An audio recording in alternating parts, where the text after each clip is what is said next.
చాలామంది ఈ రోజుల్లో రక్షించబడుతున్నారు. అందుకని చూడండి, రక్షించబడుతున్నారు కానీ రక్షణకు తగిన ఫలాలు లేవు, రక్షకు తగినటువంటి ఎదుగుదల లేదు.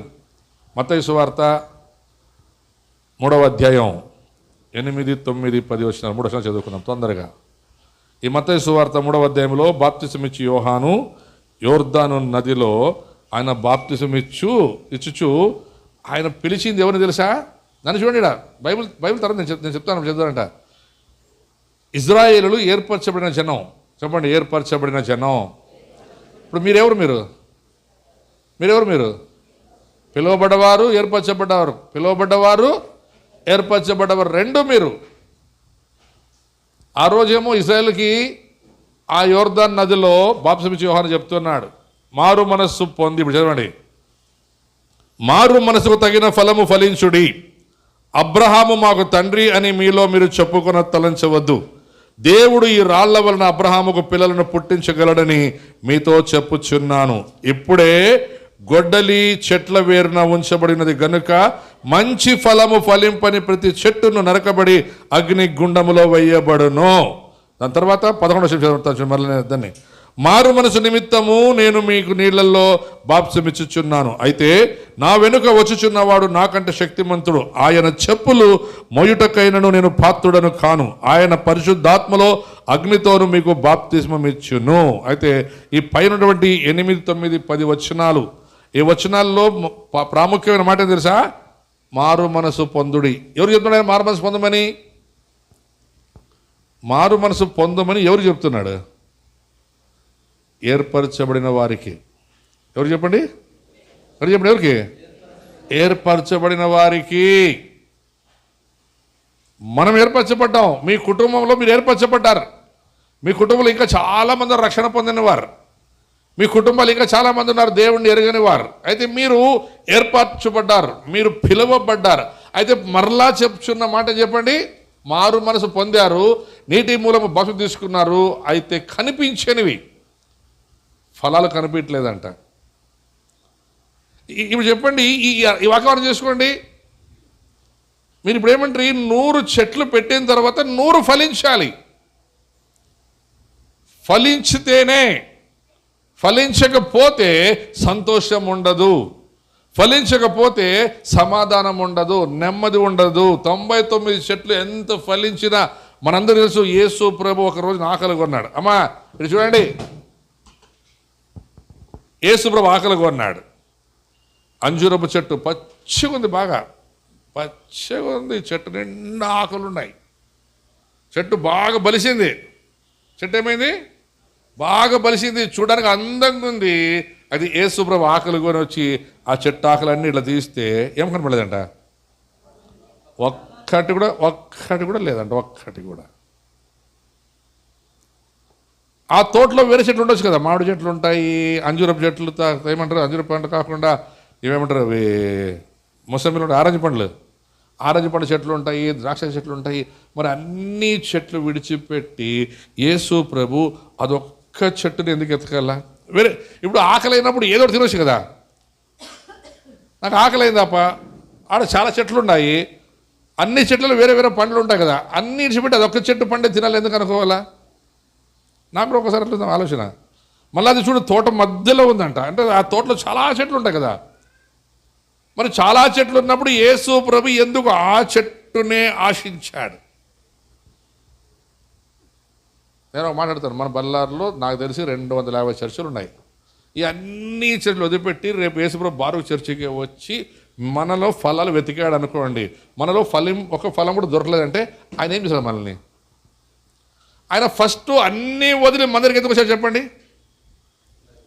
అన్నీ వదిలి మందరికి ఎందుకు వచ్చారు చెప్పండి? కరెక్ట్ అర్థమైతే చెప్తారు మీరు, లేకుండా మీకు అర్థం అవ్వాలి ఫస్ట్ అదేమని. గట్టిగా గట్టిగా గట్టిగా చెప్పినమ్మా. ఎవరిని? ఎవరైనా కానీ చెప్తాను వినండి, ప్రేమించే వారినే గద్దిస్తారు, ప్రేమించే వారిని సరి చేస్తారు. ప్రేమించలేదనుకో స్కూల్లో టీచర్ కూడా లెక్క చేయడు. నా దెబ్బలు తిన్నట్ల మా 2వ క్లాస్ నుంచి ఐటీఐ చేసే వరకు నేను దెబ్బలు తినండి, ఎవడు తినండు. ప్రతి ఒక్కరు కొట్టేవాళ్ళే. నన్ను ఏమంటే నువ్వంటే మాకు ఇష్టం అంటారు. అన్నోళ్ళది కొట్టేవాళ్ళే. నాయన కొట్టేదే, అమ్మ కొట్టేదే, అన్నోళ్ళు కొట్టేదే, అక్కోళ్ళు కొట్టేది, స్కూల్లో టీచర్లు కొట్టేదే. ఇంకా 4వ క్లాస్ టీచర్ ఎంకమ్మ భలే కొడుతుండే. బాగా కొట్టినాక ఇంత పెడుతుండే స్వీట్ ఉప్మా. నాకు భలే ఉప్మా, స్వీట్ ఉప్మా అంటే భలే ఇష్టం. ఏం టీచర్ అంటే, నువ్వు బాగుండాలి చిట్టి అంటున్నాయమ్మ. కాదు టీచర్ రా, పొద్దునంతా కొడతావు, మొదలైన పెడతావు అంటే, లేదు రా తినరా అంటున్నా. అది యేసు ప్రభు ప్రేమించి ఆ చెట్టుని బాగా ఆశతో దగ్గరకు వచ్చి చూశాడు, బాగా ఫలించిందని. అయితే దాంట్లో ఏం లేదంట, ఫలము లేదు. ఏం చెప్పాడు ఆయన? నీవు ఎండిపో. నువ్వేమైపో? ఎండిపో. చెట్టు ఎండిపోయింది. శిష్యులు వచ్చి మళ్ళీ చూస్తే ఈ చెట్టు ఇంత తొందరగా ఎండిపోయిందా? ఆయన మాటలో ఇంత శక్తి ఉందా? ఆయన మాటలు ఏముంది? ఎంత శక్తి? చాలా ఉంది ఆయన మాటలో శక్తి. కేవలం ఎండిపోమ్మన్నప్పుడు అంత శక్తి ఉందంటే మరి నీకు మేలు కలుగును గాక అన్నప్పుడు ఇంకేం శక్తి ఉంటుంది ఆయన నోట్లో? దాన్ని నమ్మం మనం. శపించినప్పుడు కొన్నిసార్లు ఎవరు శపిస్తే అమ్మ శపించద్దమ్మా అంటారు. ఆశీర్వదించినప్పుడు మరి ఆ ఆశీర్వాదాలు ఎందుకు తీసుకోరు మీరు? శపిస్తే శాపం అంటుకుంటుందన్న భయం ఉంది కదా, మరి ఆశీర్వదించినప్పుడు ఆశీర్వాదం వస్తుందన్న నమ్మకం ఎందుకు రావట్లేదు మీకు? హలో, ఈ చెట్టు ఎండిపోయినప్పుడు శిష్యులు భయపడ్డారు. ఇంత తొందరగా ఎండిపోయిందే, ఈయన మాటలు ఎంత శక్తి ఉందా? మరి అదే శిష్యులకి యేసు ప్రభు మీదంట ఆయన లేచిన తర్వాత బైబిల్లో రాయబడింది, వారి అపనమ్మకమును బట్టి, వారి హృదయ కాఠిన్యమును బట్టి ఆయన వారిని గద్దించెను. ప్రేమించాడు, గద్దిస్తున్నాడు. ఇక్కడ యోహాను కూడా వీళ్ళు ఏర్పరచబడిన వారు, ఇశ్రాయేలులు, దేవుని ప్రజలు, దేవుని పిల్లలు, వీరు దేవుని పిల్లలని చెప్పుకుంటూ మేము అబ్రహాము సంతానము, మేము గొప్ప దేవుని యెహోవా దేవుని పిల్లలము, మాకు మారు మనసుకు సంబంధం లేదు. మేమెందుకు మారు మనసు పొందాలి? ఇప్పుడు మనం కూడా అట్లా అంటాం కదా, మేము యేసు ప్రభువుని నమ్ముకున్నాం, బాప్తిసం తీసుకున్నాం, వారం ప్రభువులు తీసుకుంటాం, 2 వారాలకు ఒకసారి, నెలకు ఒకసారి ప్రభువులు తీసుకుంటాం, మేము కానుకలు ఇస్తాం, దశమభాగాలు ఇస్తాం, మేము సువార్త చెప్తాము, మేము సైనికులం, మేము పెద్ద బారుకు సంఘంలో పెరిగినాం, మేమందరం ఏమైపోయినాం? అంజూరపు చెట్లు అయిపోయినాం. అంజూరపు చెట్లు అయిపోయినారు మీరు, లేదని లేదు. అది ఒట్టి ఆకులే, ఒట్టి ఆకులే, ఫలాలు లేని చెట్టు. యాక్చువల్గా నేను ఈరోజు చెప్పాల్సిన వాక్యం ఇది కాదు నాది. నేను ఈరోజు చెప్పాల్సిన వాక్యం ఫిలిప్పు పత్రిక 2వ అధ్యాయం 5వ వచనంలో ఉన్నటువంటి ఒక వ్యక్తిని గురించి నేను చెప్పాలనుకున్నాను. అది వచ్చి కూర్చున్నాక దేవుడు ఎందుకో నాతో ఇది చెప్పాడు. మరలా ఫలింపని చెట్టు అది మృతమే, అలాగే ఫలించని సంఘము కూడా మృతమే. బారుకు సంఘానికి నేను కాపరి, మీరు అందరూ మంచి మంచి చెట్లు, మీరు ఫలాలు ఇవ్వలేదనుకోండి, కాపరికి బాధ, నన్ను నమ్మిన దేవునికి బాధే. The church which will not grow is a church, is a dead church. ఫలింపని సంఘము ఏమి? మృత సంఘమే.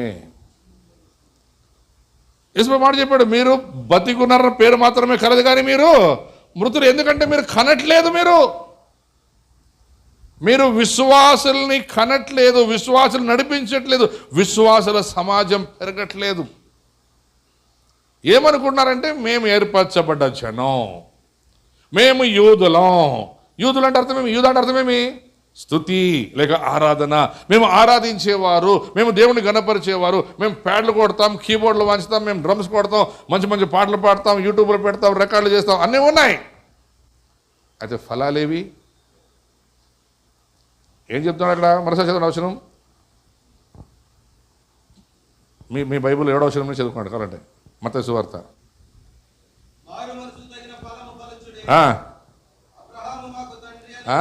మారు మనసుకు మేము మారు మనసు పొందాం, మేము రక్షించబడ్డాం, మేము దేవుడి పిల్లలమే.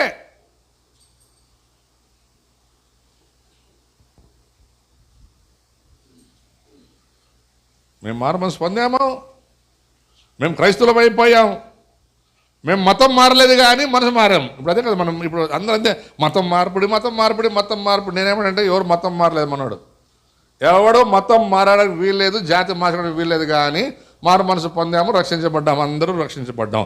అయితే రక్షణకు తగిన ఫలాలేవి? ఒక్కో రక్షించబడి 30 ఏండ్లైంది, 20 ఏండ్లైంది, అయితే ఫలాలు లేవు. ఇప్పుడు యేసుప్రభు వచ్చి ఫలాలు పరీక్షిస్తే ఒక పండు కూడా దొరకదు. అప్పుడు ఏం లాభం చెప్పండి? ఇప్పుడు మీరందరూ యేసుప్రభుని నమ్ముకొని ఎంతకాలం అయింది? ఎన్ని ఫలాలు ఫలించారు? ఇప్పుడు రాకడానికి సమీపంగా ఉంది. ఎందుకంటే ఈ ఎండ చూస్తుంటే దగ్గర ఇప్పుడు బల్లార్లో చూసినారు, అలా టెంట్లు వేస్తున్నారు పోలీసు వాళ్ళు, మున్సిపాలిటీ వాళ్ళు. నేను అది చూసి ఆలోచిస్తూ ఉండే, వాడు వేస్తే ఒక 10 మీటర్లు 20 మీటర్లు వేస్తాడు, దాన్ని దాటిపోయినాక ఆ ఎండ ఉండదా? హలో, ఆడ దుర్గమ్మూడి కాడ వేసినాడు, ఇటు సంగం సినిమా అక్కడ వేసినాడు, మళ్ళీ అక్కడ వేస్తున్నాడో తెలియదు. మొత్తానికి ఆడి వాడు ఎంత వేసినా ఒక 10 మీటర్లు పోను, ఒక 20 మీటర్లు వేసినాడు అనుకోండి, తర్వాత ఆడపోయి ఏముంటుంది, కొంచెం నిలబడితే అబ్బా ఈ మున్సిపాలిటీలు దేవుడు కాపాడినప్ప అంటాడు. అయితే నేను మాట చెప్పినాను మీకు, మీ రాకపోకలేదు, మీ ప్రయాణమందు మీకు తోడుగుండే యెహోవాను నేను, పగలు ఎండ దెబ్బైనా రాత్రి వెన్నెల దెబ్బైనా కాపాడు. మరి ఆ టెంట్ దాటడం కాపాడే దేవా నీకు వందనాలప్ప అని ఎప్పుడైనా చెప్పినావా నీ బతుకులో? ఎప్పుడైనా ఆడ టెంట్ వేసినతోనే అబ్బా టెంట్ వేసినాడప్ప. టెంట్ దాటిన తర్వాత ఎండ ఉండదా? ఏం బళ్ళారికి అంతా చెత్తరేస్తాడు. ఒకడు అంటుంటే నా కొడుకు పెళ్ళికి బళ్ళారంతా చెత్తరేస్తానని, బళ్ళారం చెత్తరేస్తాడు వాడు. అవుతుంది చెత్తరేసేకి, మున్సిపాలిటీ గ్రౌండే చెత్తరేరు సరిగ్గా పెళ్ళిళ్ళకి. వాళ్ళు ఏమో టెంట్లు కట్టినతోనే జనాలందరూ అబ్బా చల్లగా ఉందబ్బా, టెంట్ దాటిపోమ్మా అప్పుడు చెప్పు చల్లగా ఉందని. అయినా దేవుడు నమ్మదగినవాడు, ఇశ్రాయేలుకు తోడున్న దేవుడను నేను మీకు తోడై ఉన్నాను. నేను మిమ్మల్ని కంటికి రెప్పలా కాపాడు. ఎంత వేడి! నేను ఒక్కోసారి ఆలోచిస్తుంటాను, ప్రభువా ఆ రోజు షడ్రక్ మెషక్ అబేద్నెగోలకు ఆ రాజు 7 అంతులు ఎంత అగ్ని అంత వేడి వచ్చినా వాళ్ళు ఏసులో చచ్చిపోయాడు, వేసేటప్పుడు ఏసులో చచ్చిపోయాడ. షడ్రక్ మెషక్ పట్టుకొచ్చి గుంతలకు వేసేటోడు పైన చచ్చిపోయినాడు. అది వాళ్ళ ముగ్గురికి దేవుడు తోడుండి కాపాడి, అప్పుడు రాజు అంటాడు కదా, అందరు రండిడా మనం వేసింది ముగ్గురునే కదా, ఈ 4వ వాడు ఎవడంట? ఈ 4వ వాడు ఎవడు? వాడు అంటాడు అందరూ, లేదు రాజా మేము వేసింది ముగ్గురునే. లేదు అటు 4 కనపడుతున్నారు నాకు. ఏం చెప్పాడైనా, నువ్వెక్కడున్నా నేను నీకు తోడై ఉంటాను శ్రమలలో.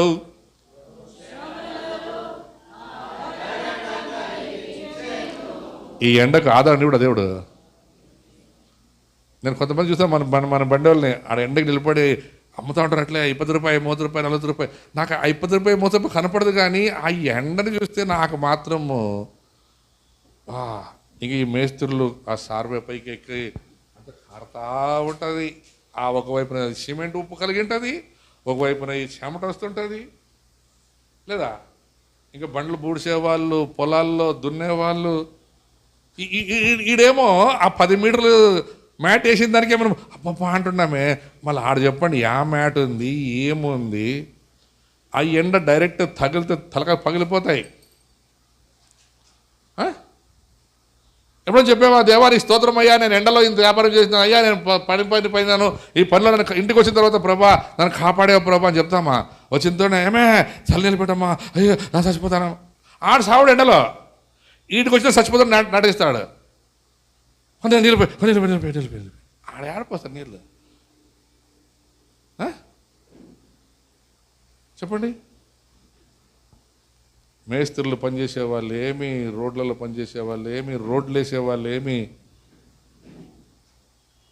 ఈ కొంచెం టెంట్ వేసిన దానికే మనము థ్యాంక్స్ అంటామే మున్సిపాలిటీ వాళ్ళని, గవర్నమెంట్ వాళ్ళని. మళ్ళీ ఆయన ఆకాశానికి టెంట్ వేసి పగలు ఎండ దెబ్బ రాత్రి వెనదెబ్బ తగలకుండా కాపాడుతున్న దేవుడు కదా. మరి ఆ దేవానికి స్తోత్రమయ్యా, నీకు వందనాలు ప్రభు అని చెప్తున్నామా?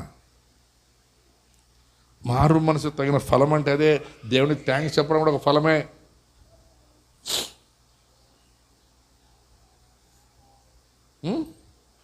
శ్రమలలో బహుశ్రమలలో వాక్యమే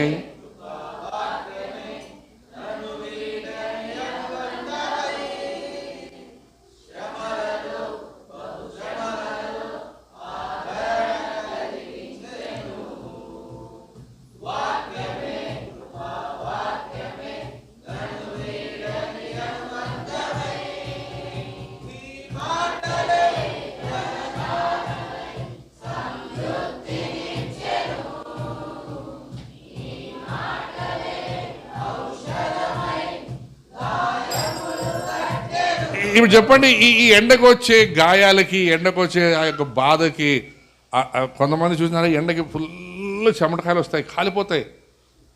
మీకు ఐదులో తెలియదు కానీ నాకైతే ఆఫ్రికాలో అయిపోయిందా, ఇదంతా కాలిపోయింది ఎండకి. మన ఎండే అనుకుంటే మనకన్నా డబల్ ఉంది ఎండాడు ఆఫ్రికాలో. వాళ్ళందరూ అడుగుతున్నారు, your Indian man, your Indian అంటే ఇండియా వాడు మనిషి కదా. నేను అడుగుతున్నాను వాట్ అంటే, no your Indian, where America. మా తోళ్ళందరూ అమెరికా తెల్లోళ్ళు, వాళ్ళకి ఏం కాలే. నాకైతే అంత కాలిపోయింది, అంత లోపల ఇంత లావు ఇవైపోయినాయి. ఇప్పుడు చెప్పండి, గాయాలకి మందు ఎవరు కట్టినా? నేనైతే ఒక ట్యాబ్లెట్ లేదు, వాళ్ళంతా క్రీములు తీసుకుంటారు, సన్ క్రీమ్, ఆ క్రీమ్, ఈ క్రీమ్ అన్నీ పూసుకుంటారు. మా అది లేదు, మట్టి పూసుకొని పోయాలి మేమంతా. మట్టి ఇట్లా అనుకుంటుండే, మీకు తెలుసు లేదా, మా సన్నప్పుడు అంతే, చెమటకాయలు అయితే ఇట్లా మట్టి అల్లాడిచ్చేది, అంత పోసుకునేది, కాలువలో దూకి కడుక్కునేది. ఇప్పుడు కాలువలకే పోరు మగవాళ్ళు. ఇప్పుడు చెప్పండి, గాయాలైతే ఈ ఎండకి చెమటకాయలు, కొన్ని కురుపులు వస్తాయి, అన్నీ వస్తాయి. దేవుడు గాయాల్ని మానిపించేవాడు. మనమేమో సిటీలో ఉన్నాం పర్లేదు, పల్లెటూరులో ఉండేవాళ్ళు, ఏడో కొండల్లో గుట్టల్లో ఉండేటువంటి వాళ్ళకి చెప్పండి,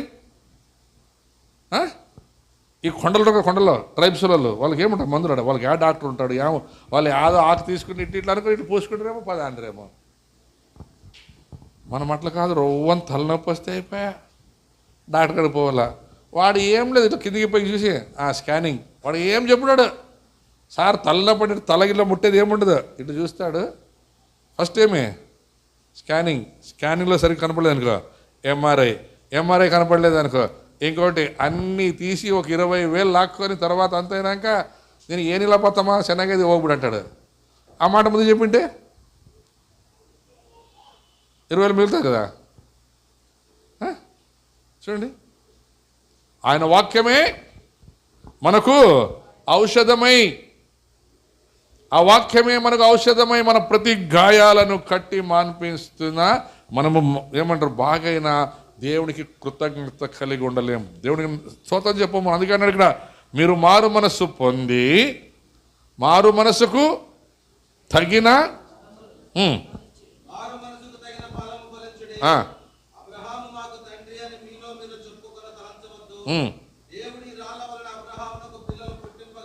ఏమంట దేవుడు.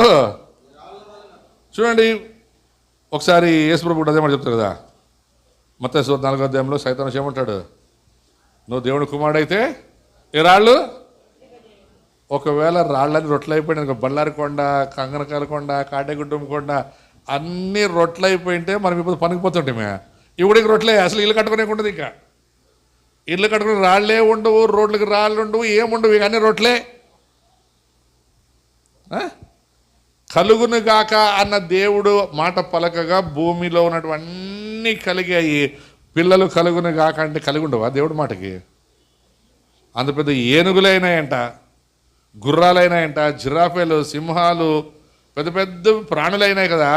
మనుషులు కలుగుని గాక అన్నాడు అనుకో, కలగరా? మరి మీరు అనుకున్నారు మేము దేవుడిని నమ్ముకున్నాం, మేము రక్షించబడ్డాము, ఇంక మాకేమిలే, మేము ఏర్పరచబడ్డ జనాంగం, మేము ఎట్లుంటే ఏమిలే అని చాలామంది విర్రబీగుతున్నాం. అందుకే అంటాడు దేవుడు, మోసపోకుడి, దేవుడు వెక్కిరింపబడు. రెండవది దేవుడు అంటాడు, నాశనమునకు ముందు గర్వం నడు. ఇశ్రాయేలుకి గర్వం, మేము ఐగుప్తు నుండి బయటకు వచ్చాం, ఫరో మా ముందు మునిగిపోయాడు, దేవుడు మాకు తోడు ఉన్నాడు. నీవు నా తోడు ఉన్నావయ్యా,